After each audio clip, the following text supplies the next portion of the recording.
Now on CoastTV News. DUI charges after crash closure. How an accident closed a busy road and knocked out power this morning in Sussex County.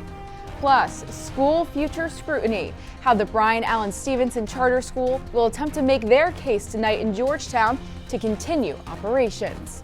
Well, it was a foggy start to our day, but the sun is shining and we are warming up very quickly on the peninsula. I'll have details on how high those temperatures are going to be rising over the next few days coming up. This is CoastTV News Midday. Good morning and thank you for joining us. Today is Monday, March 9th. I'm Grace Eckerly and welcome to CoastTV News Midday.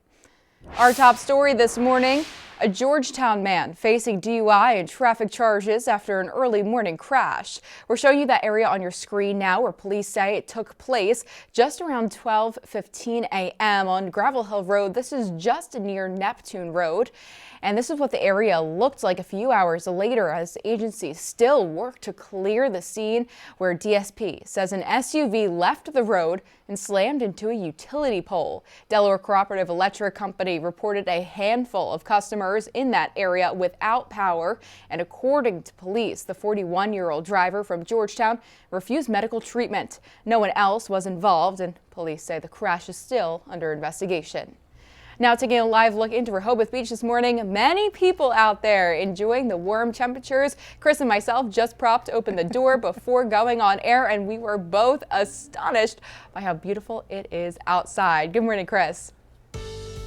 Good morning, Grace. Oh, it does feel good outside, right? Good, lucky for me and you, we get out of work here in a little bit, right? As we take a live look into Cambridge, the sun is shining, and boy, look at the Choptank River there. The water is like glass.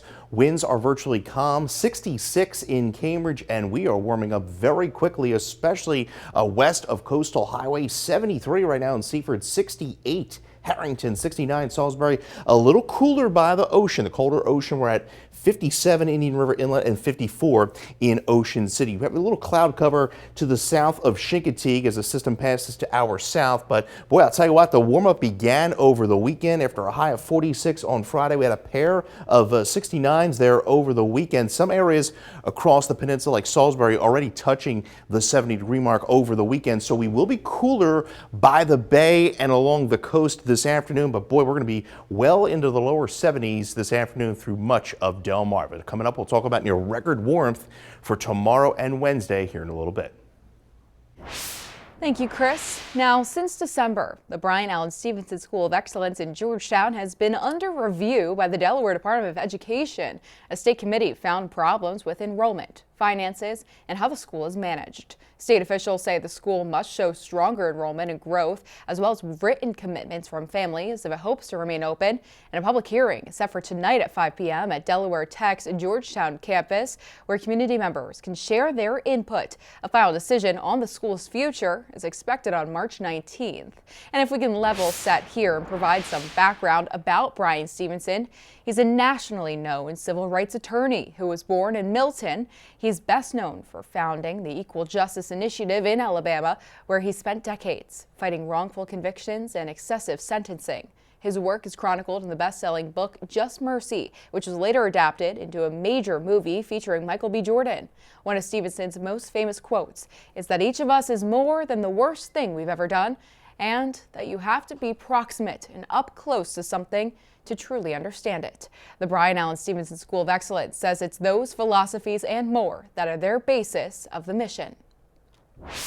And new this morning, updated parking rules in Lewis. According to the city's agenda, town officials say that they could discuss a draft ordinance that would update a section of city code focused on off-street parking. The ordinance details regulations for how large a parking space should be, the proper markings and lighting. State leaders could also discuss an ordinance on home-based businesses. This would be in preparation for a hearing currently set for early April. And Lewis officials will gather tonight at 5:30. In Sussex County, major changes to how development is approved could be moving forward this week. On Tuesday, County Council is expected to introduce at least 5 new ordinances recommended by land use reform working groups with the potential of a 6th. The proposals would impact things like affordable housing projects, open space requirements, and subdivision rules. The supporters say the goal is to better manage growth while preserving rural land, and each measure would still need to be reviewed by Planning and Zoning, as well as final approval from County Council before becoming law. Happening today in Ocean City, possible to-go alcoholic beverages. According to the agenda for Tuesday's County Council meeting, they're looking at Maryland House Bill 1101 and Senate Bill 846. The legislation would create a permit allowing certain businesses in Worcester County to temporarily sell alcoholic drinks to go during special events. Officials say that businesses must already hold a Class C license and can apply for a per diem license. These bills are still in committee in the General Assembly. And we're showing you video now from over the weekend at the Dover Air Force Base, where President Donald Trump, First Lady Melania, and Vice President J.D. Vance observed the dignified transfer of, at the time, 6 U.S. service members that have been killed, and unfortunately, the number has grown to 7. Iran has a new supreme leader as the war in the Middle East enters its 2nd week, while across the country Americans are dealing with higher gas prices. NBC's Alice Barr now showing us its consequences of the war that the administration insists will be short-term. This morning, with the U.S. and Israel still trading heavy fire with Iran, the nation is mourning a 7th American service member who U.S. Central Command says died from wounds suffered during an Iranian attack on Saudi Arabia a week ago. Following this weekend's dignified transfer for 6 of the fallen, President Trump acknowledged there may be more. It's part of war. It's a sad part of war. It's the bad part of war.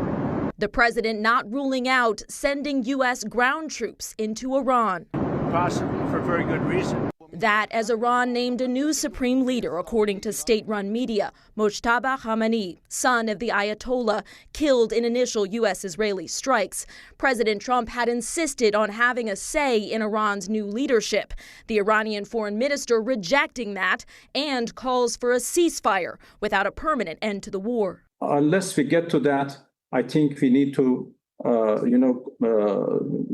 continue fighting for the sake of our people and our security. As the escalating conflict disrupts critical oil channels, the cost of oil topping $100 a barrel for the first time in almost 4 years, with a gallon of gas now up nearly 50 cents in a week on average across the U.S. The administration adamant that'll be short term. In the worst case, this is a week's. This is not a month's thing. We're now seeing the ripple effects of this war with higher gas prices, with declining job numbers. The defense secretary rejecting critics' calls for a clear timeline. You don't tell the enemy, you don't tell the press, you don't tell anybody what your limits would be on an operation. We're willing to go as far as we need to in order to be successful. In Washington, Alice Barr, NBC News. Now stay with us on CoastTV News Midday, because coming up, Virginia lawmakers pushing for action to protect the Chincoteague Inlet, why they say a long-delayed study could be the key to saving the waterway. Well, make sure you keep those sunglasses handy in the days ahead, and we're going to continue to warm through tomorrow and even into Wednesday as we push near record highs across some parts of the area. As we take a live look into Laurel, 68 right now, well in the lower 70s through the afternoon. Congratulations to Bob Castellano winning an umbrella from Coast TV. My full 7-day forecast is just minutes away. DNREC is encouraging nonprofits and community groups to apply for water quality improvement grants. These awards are expected to range from $25,000 all the way up to $75,000 per project. And that money can support projects like stormwater improvements, stream restoration, or other efforts to improve local waterways. Those applications will be due on April 29th. And U.S. lawmakers from Virginia advocating for protection of the Chincoteague Inlet from further erosion. Congresswoman Jen Kiggins and Senator Tim Kaine recently sent letters urging the U.S. Army Corps of Engineers to fund a long-awaited feasibility study of the inlet. The study must be completed before any intervention can happen, but officials say the wait is costing Chincoteague precious time and land. The letter sent to the U.S. Army Corps of Engineers proposed two timelines, one that would see funds secured for the study in fiscal year 2026, and the other, if that cannot happen, in the president's budget for fiscal year 27. And coming up next, First Alert Chris Mastrobono, he is working hard on this beautiful forecast we have for today. Full forecast after this. Well, if you haven't stepped outside yet, I suggest doing so because it is absolutely beautiful out there. It's finally nice to see some bright blue skies out there. Folks walking along the boards there in Rehoboth. Now, we are a little cooler at the beaches with temperatures in the 50s. Right now, we're at 50. Winds are calm, but in the sun, it feels very nice out there. But just west of Coastal Highway, you can see temperatures have risen quite quickly this morning. We're at 69 in Georgetown, 73 Seaford, 70 in Bridgeville, and 69 in Salisbury. We're beginning to see the wind shift more out of the south, but relatively calm winds across the area. A few clouds there south of Crisfield into Chincoteague, but for the most part, we are seeing plenty of sunshine across the Delmarva Peninsula as this front continues to slide to the south. High pressure is going to continue to building in, and we're going to see a nice ridge of warmth here over the next few days, and we are going to be soaring into the 70s to near 80 across the peninsula with some potential record highs. Now, we're a little behind schedule as far as when we see our first 70-degree temperature in Georgetown.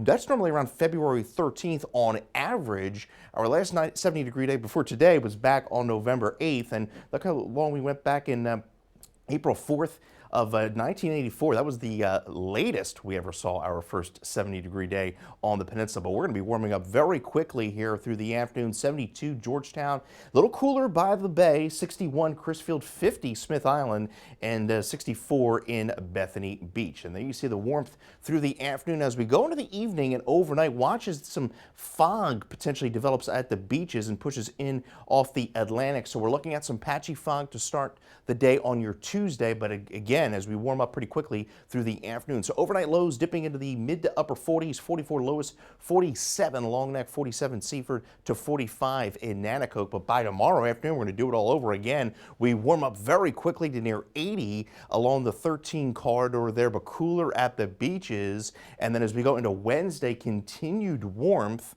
with near record highs across the area for Salisbury and Georgetown before a chance of storms rolls in late Wednesday evening. And then especially on Thursday, that's when we turn a bit unsettled. We're going to have to watch things carefully how they develop into Wednesday. Could see some thunderstorms, a brief downpour, and then a better chance of showers.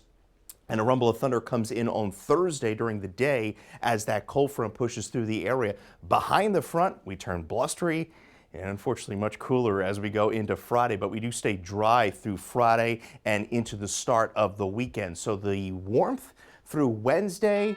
Thursday is going to be a kind of a transition day where we'll see our warmest temperatures in the morning hours, and then the showers roll through. Then we turn much cooler into Friday, 50 degrees. And right now, the early look at the weekend looking pretty good. Seasonable temperatures there on Saturday. Grace.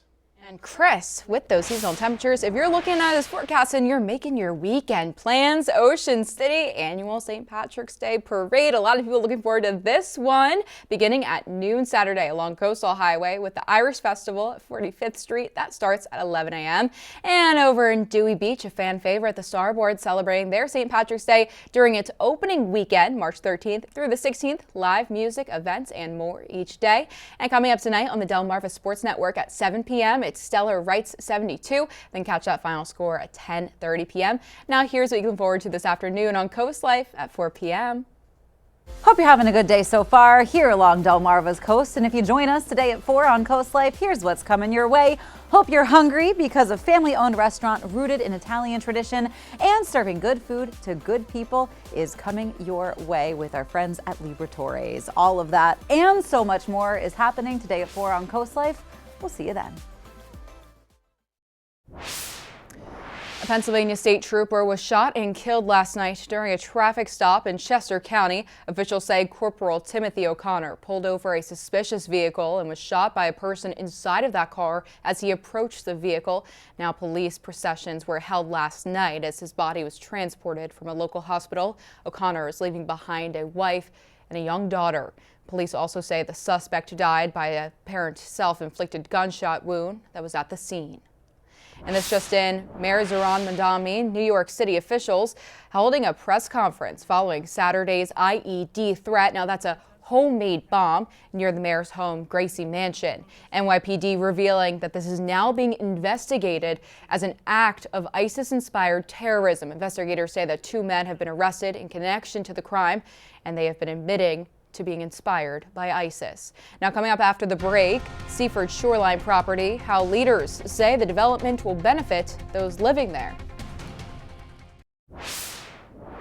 Seaford is boosting its real estate value, and it comes with a waterfront view. This piece of property along the Nanticoke River will help expand the Oyster House Park, housing the Nanticoke Watershed Alliance's offices. This land was bought by the Alliance, the Chesapeake Conservancy, and the City of Seaford. Leaders say the partnership will benefit all 3 organizations and people living in Seaford. And a good stretch to maybe clean that car over the next few days with the warmth and the sunshine.